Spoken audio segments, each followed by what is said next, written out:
mu yóbbu fa sama tur kon bàyyi leen noonu. waa ji wax ma expliquer ma message yi mu ko bind ak yëpp ma ne ko Assane bàyyi noonu. su déggee li ma wax dina xam ma ne ko Assane bàyyi noonu bëgguma koo gis j'ai pas besoin de lui parler aw ma soxla ci moom kon jarul muy essayer sax di ma gis mais le 27 ci fajar sama garde du corps baa ngi nii mun na maa ngi teg sama xëdd samay beñe dugub xam nga man damaa bëgg beñe dugub teg sama beñe dugub sama café bay commencé xëdd moom mu ñëw fëgg ci bunt bi sama soxna ñëw ne ma ah kii de nee na Idrissa Seck ngi ci suuf ma ne ko lan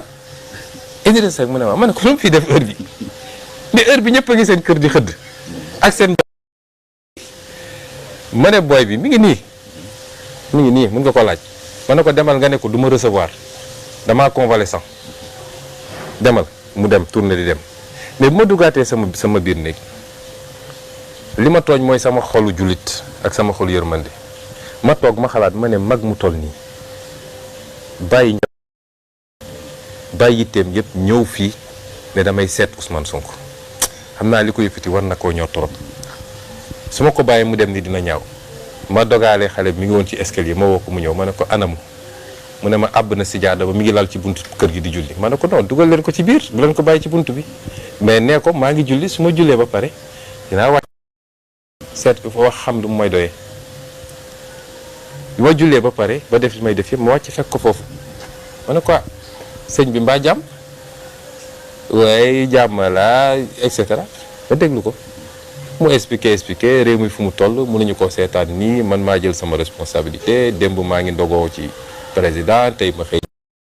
parce que lii yow waroon wax lii kii moom warul def lii 3e mandat ceci Abdoulaye Wade cela nangam ma déglu ko ba pare ma ne ko d'accord waaye nag jàmm moom ñun ñëpp xam nañ ci lan la dépendre ñun ñëpp xam nañ fu kii yee fitna ñun ñëpp xam nañ kiy dóore kiy tëjee ak kiy def li muy def boo delloo ci moom waxtaanal ak moom bu bàyyi yooyu muy def jàmm yi ca des nag waaye bu la invité 4 avril na nga ñëw parce que néeg ni ma ne ko déet man dama bokk ci coalition buñ ci tollee dinañu wax suñu biir waaye man dama xaw a tawat nekk convalescence waaye su ma doon def 4 avril sax